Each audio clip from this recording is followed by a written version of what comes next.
Good time of day, dear colleagues, and welcome back to our course in Research Methods in Psychology. And today we're going to talk about one of the core issues in this course and one of the most important topics in research methods, statistical hypothesis tests. Some people think that those things are very complicated, but we are going to take them slow and step by step, and I hope that this introduction will be very accessible. So today we'll take a look at the evolution of statistical paradigms in psychology. First, we'll begin with the basic principles of null hypothesis statistical testing, or NHST, the classical paradigm which comes back from Sir Ronald Fisher in the 1920s, when we focused mainly on the level of significance. And then we'll take a look at the new statistics proposed by Neyman and Pearson and developed by others throughout 1960s and 70s, which now has become the golden standard in psychology. And we'll introduce the very important notions of confidence intervals and statistical power and effect sizes. And we'll take a quick look at meta-analysis to understand how to read them.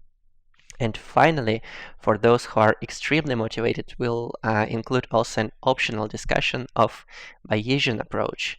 What is the difference between Bayesian approach and traditional statistics, and how can we use Bayesian approach in research practice? But before we actually begin our discussion, I would like to start with a very simple question. Why on earth do we need statistics? Of course, we could deal with just observations and some qualitative conclusions. But we need statistics whenever we have to face the issue of generalizing from limited samples to populations. And whenever we need to have this generalization, we are basically trying to evaluate what is the precision or what is the probability of our generalization from a sample of holding in the general population.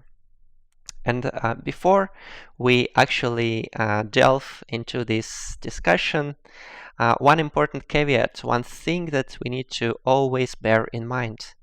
Once again, all the statistical samples that we'll be discussing from now on assume that we sample observations randomly from a population.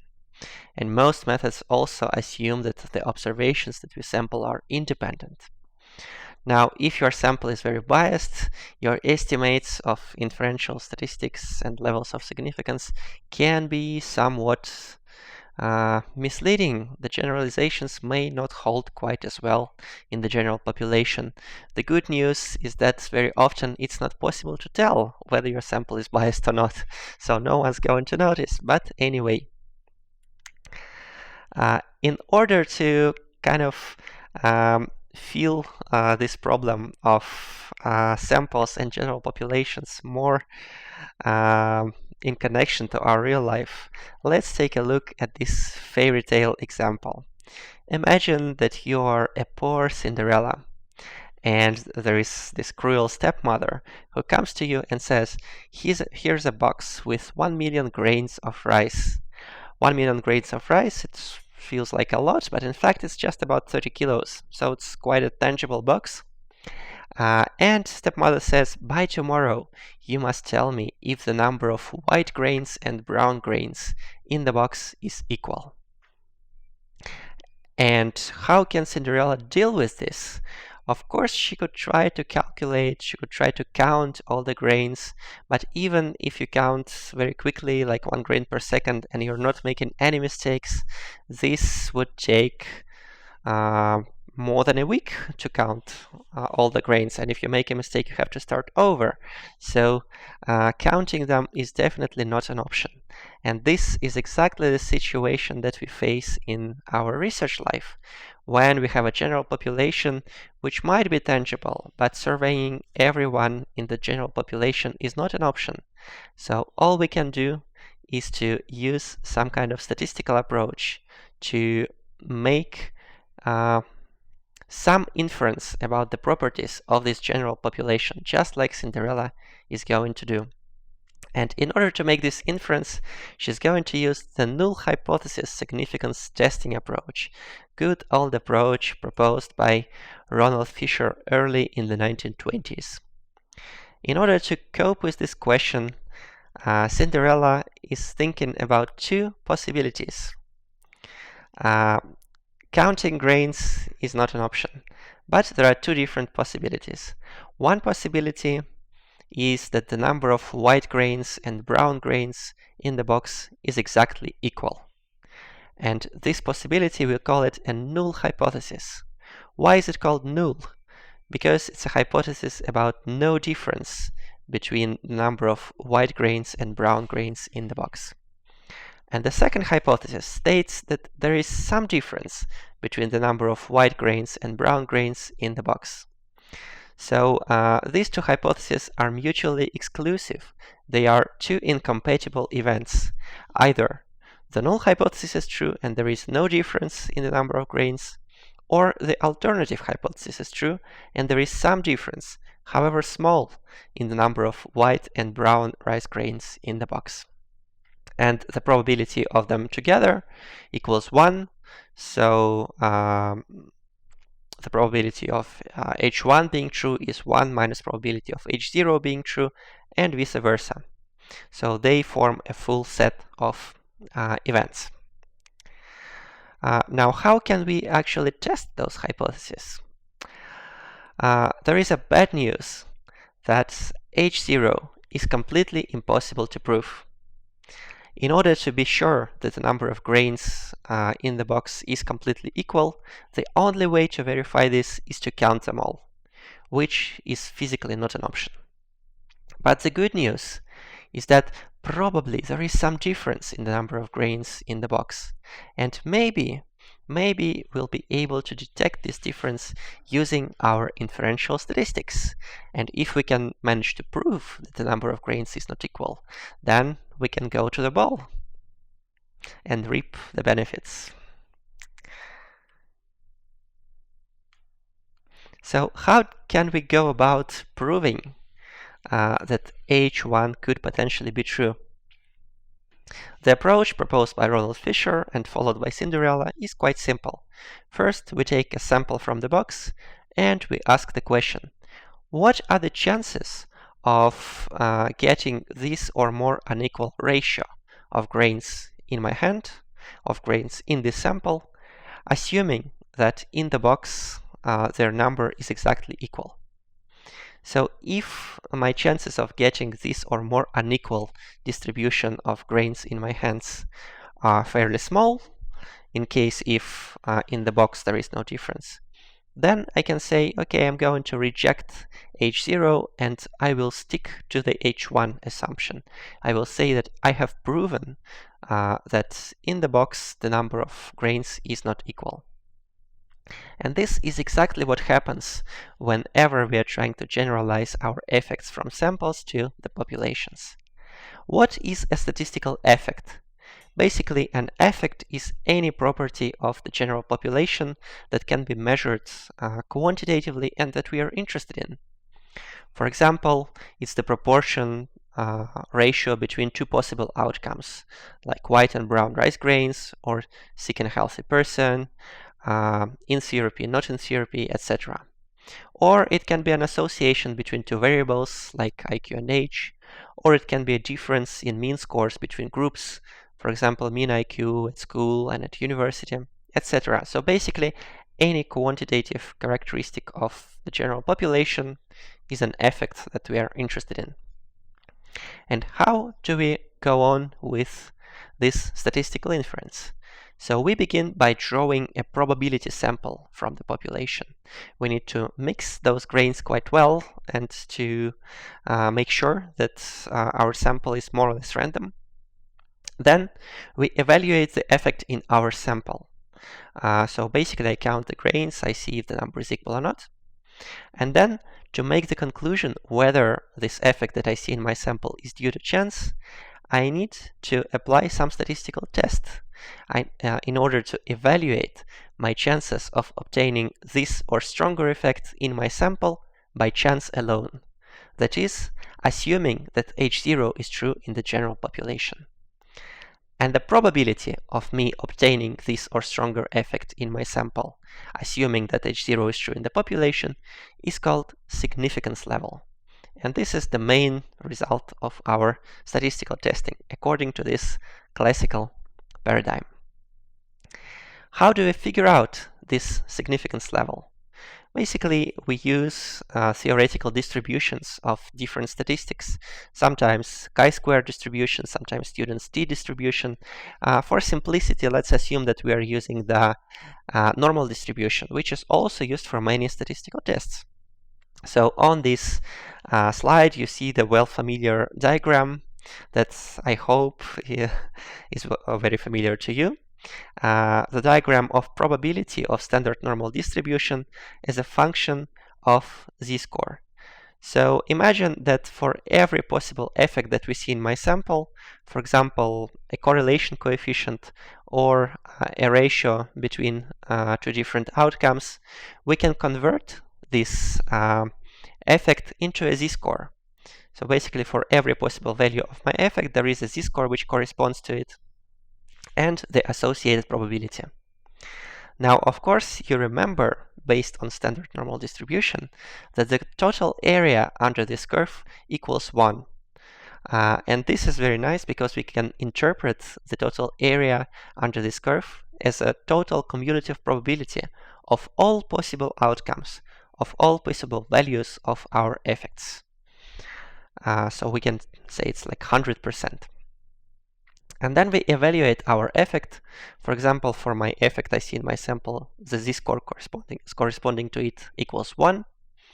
And then I'm trying to see what is the probability of obtaining this or stronger effect by chance alone, assuming the effect equals 0 in the general population. And this cumulative probability is expressed by the area under this curve to the right of this point. So I would need to calculate an integral using R, or just to look at statistical tables to figure out what is the percentage of this whole area that lies to the right of this point. And for z-score of 1, of course, it's easy to figure out using Excel that the probability of obtaining this or higher effects equals about 0.16. So the chances of getting this or stronger effect by chance alone are about 1 in 6. Not a very strong statistical conclusion. There is a high chance of obtaining this result by chance alone. So we would probably not accept this result as evidence in favor of H1 hypothesis. It's not extreme enough.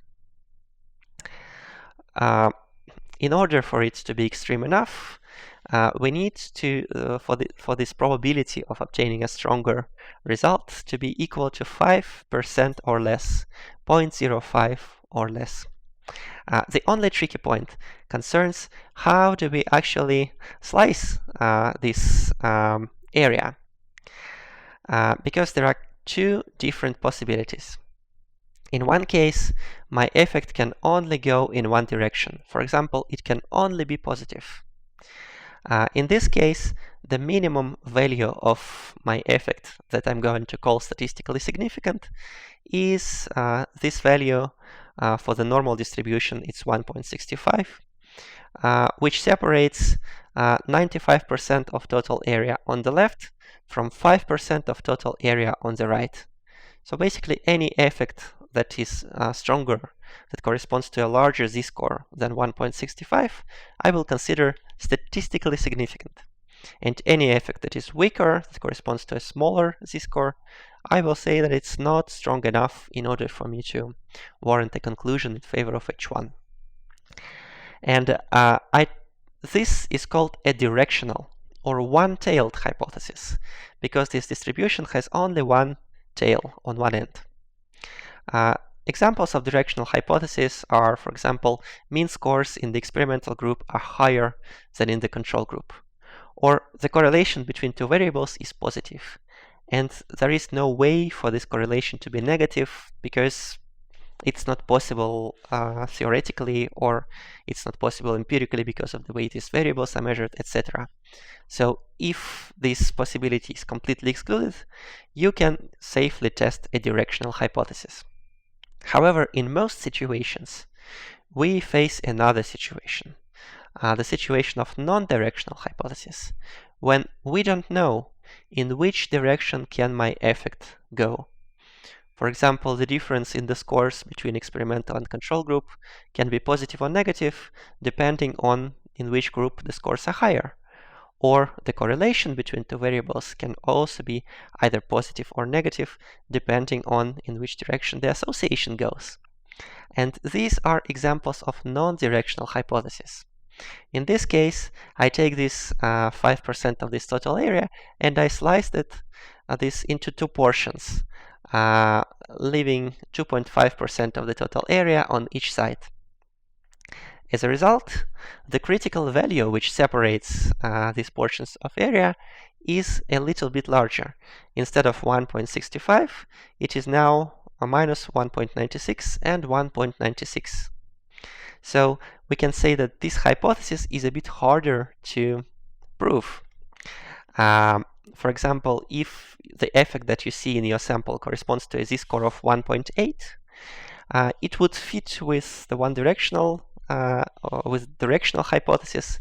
You would consider it statistically significant in this situation, but in this situation shown on the right, it will not reach the threshold of statistical significance. You will say, no, it's not a significant result. So directional hypotheses are somewhat easier to prove.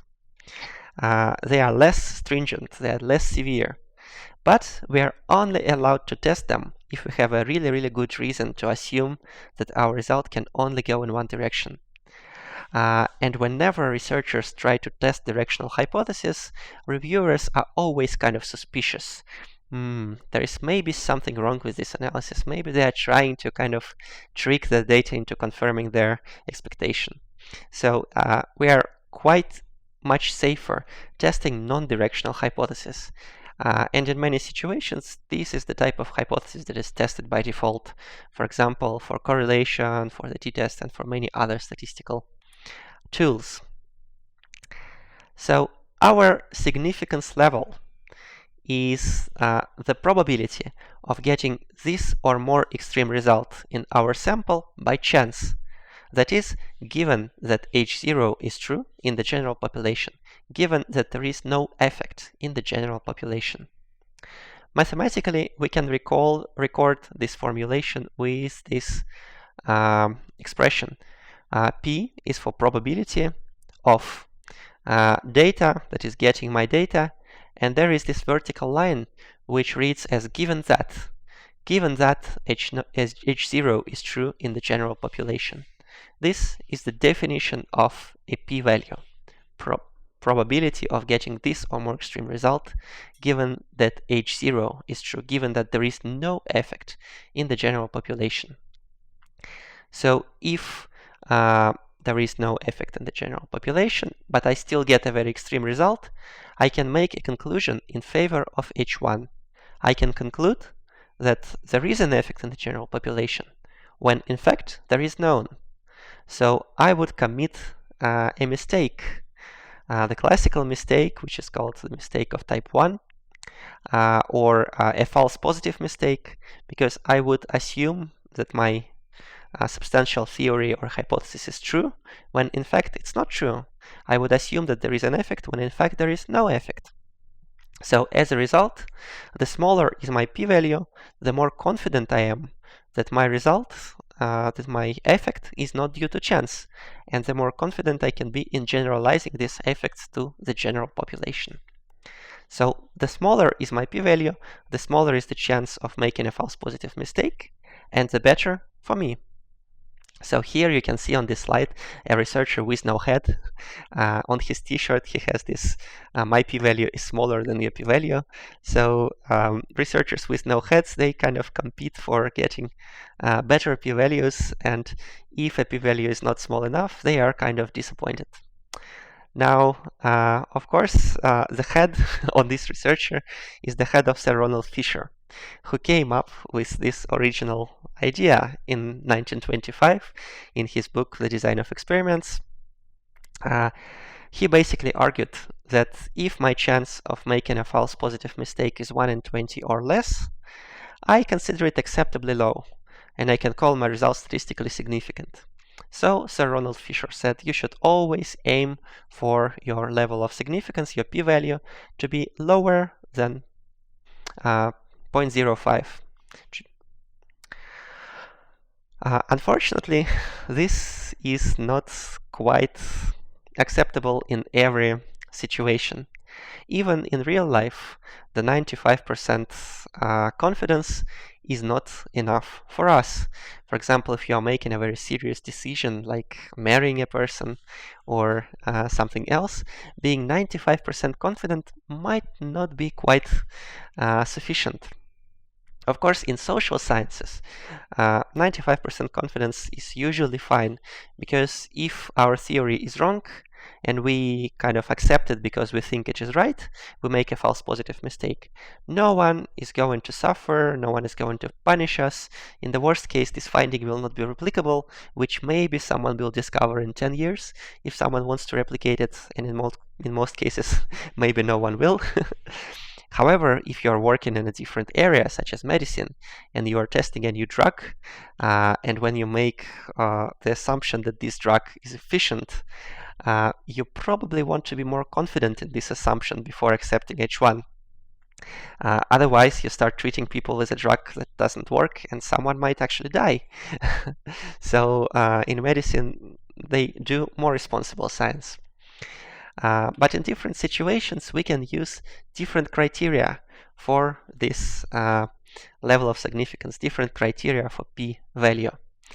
So this expression level of significance, sometimes it is related to p-value, but more correctly is to say that significance level is the criterion that we use to evaluate p-values that corresponds to our effects that we see in our samples. So the weakest criterion, p less than 0.10. Basically, my chances of making a false positive conclusion, if I accept an H1 hypothesis on this significance level, is 1 in 10. So the risk of making a false positive conclusion is really very high. We can say it's kind of lousy science. But, however, this might be acceptable in very small samples. If you have very little data, as we'll see quite soon, this is a possible strategy to cope with it. The more conventional criterion is p less than 0.05, which is often used in low-risk social sciences by default. However, this approach has recently been criticized by many researchers who argue that the protection that it offers against false positive findings of penetrating into science is not sufficient. And as a result, we get many studies that are not replicable because they are basically false positives. 20 researchers perform the same study, maybe one of them gets a false positive result and he publishes it, or she, because they believe it's a genuine result. So in order to protect our science from false positives, they say we need to use a more stringent significance level, like p less than 0.01 or p less than 0.001 as in medicine. Which significance level to choose? Well, that depends on how much penalty you're going to incur for making a false positive mistake. So if your stepmother is going to beat the poor Cinderella, maybe it's better to use a more stringent significance level to make sure that she does not suffer. So the approach that Cinderella is now using is she's going to take out 100 grains and count the proportion of white ones. And then she's going to evaluate her chances of getting this or more unequal ratio by chance alone. That is, she will evaluate the p-level to which this proportion corresponds. And in order to do it, she will apply binomial test, which is very simple. It's easy to calculate even by hand or in Excel. And based on the result of this binomial test, Cinderella is going to follow the suggestion of Sir Ronald Fisher. If p-level is less than 0.05, I reject H0, I say H1 is true, the proportion of grains is unequal, so I have proven this to my stepmother, and I go to the ball. But if p is above 0.05, I can only say I failed to reject h0, but I cannot really conclude anything about h0 or h1 being true. I cannot make any generalizations to my general population. So the best strategy I can use here is to sit down and cry, or maybe replicate the study and try once again. So if you want to simulate the situation of poor Cinderella, you can apply some godmother's magic, and there is some R code that you can copy and paste into R statistics if you want to perform the simulation. The first two lines set up the simulation. The first line sets the seed for random number generator 333, which generates the magic, and then we generate the population by putting a certain number of white grains coded with 1 and a certain number of brown grains coded with 0. And then the following 4 lines, they perform actually draw from this population. We set our sample size to 100, then we sample from this population the sample of this size. We save this in a new vector called sample, and then we count the proportion of white grains by using table function, and we perform binomial test to evaluate whether this proportion is significantly different from the proportion we assume under H0, equal proportion, 50-50 or 0.5, 50% of white grains and 50% of brown grains. And these following 4 lines we can run several times to repeat this experiment. So the first time we draw 100 grains, we get 64 white grains out of 100. And this is a fairly good result. It corresponds to a p level of 0.006 something. So it's significant at the level of p less than 0.01. Or if we calculate, we divide 1 by this, we get that it corresponds to 1 chance in 150 of getting this result by chance alone, in case if the proportion of grains in the box is really equal. So intuitively, you would not think that 64 grains out of 100 is such an improbable result, but statistics tell us this is the case. That's why it's better to trust statistics than our intuition. But if Cinderella is a very diligent researcher, she might not be quite satisfied with this result, and she might want to try and replicate it. So she runs her hand into the box for the second time after returning grains back. And the second time she draws out a sample, there are 61 white grains out of 100. This corresponds to a p level of 0.035. Not so bad. It's still statistically significant according to Ronald Fisher's criterion. However, it's not such a strong finding. The chances of getting this or more extreme distribution by chance are 1 in 28. So what happens if we perform the simulation several more times? Let's say 3 more times. The third time, the proportion of white grains is 58 out of 100. Then 57 white out of 100, and then the 5th time the result is statistically significant again. But the 3rd and the 4th time the result was not statistically significant. It failed to reach the level of significance. And the question that we can ask, if you like, you can pause this video and just think a little bit, why are the results different in these 5 different trials? And this is the question that this researcher with no head, who only focuses on significance levels, will be pondering for a long time, because for them, a result that is statistically significant and a result that is not significant, like here, are substantially different. When in fact, as we will find out quite soon, substantially there is no difference. It's still the same box, it's still the same population, and it's still the same effect, which shows differences across different random samples. Now, of course, this is the situation that we face very often in science. Imagine 5 researchers performing 5 different studies, and 2 of them get really good significant results, 1 of them gets a result that is kind of barely significant and so, and 2 of them fail to get a significant result. And then they all publish their findings, and people start reading and thinking, so does this effect exist or not? Is H1 true or is H0 true in the general population?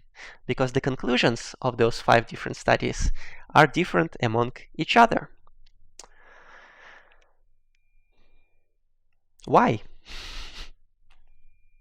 But before we start focusing on why, let's just recap a little bit. So our p-value is the probability of getting this or more extreme data, getting this or more extreme effect in our sample, given that H0 is true in the general population. And we use this p-value to make decisions concerning our substantive hypothesis. So if p-value is large, if it's above our desired significance level, for example above 0.05, we say we cannot reject H0 and we cannot assume H1 in the general population, just because we cannot rule out the possibility that the data we see in our sample is due to chance. What's very, very important is that this decision does not mean that H0 is true in the general population.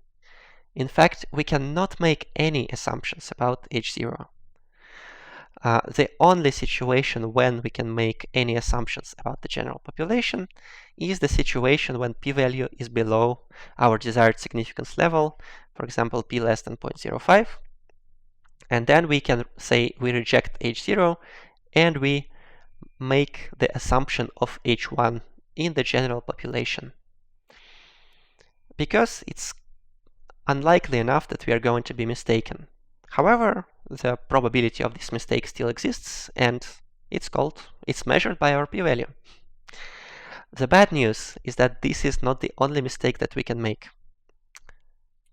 The mistake that we have been focused so far was called a false positive mistake, or type 1 error. Basically, in terms of Cinderella, it's a situation when the shoe fits a wrong girl. The data support a theory that is wrong. Basically, the effect does not exist in the general population, but by chance we see it in our sample, and we make the assumption in favor of H1, which is not true, which is not supported by the general population, really. But there is also another possibility, false negative result, or type 2 error. And it's a situation when the shoe fails to fit the right girl, when the shoe fails to fit Cinderella, or your data fail to support a theory that is really true, but you are unable to see any support for it in your sample. You don't see a significant result. And historically, those researchers with no heads, they were only focused on the possibility of making a type 1 error. And of course, there is a good reason for that.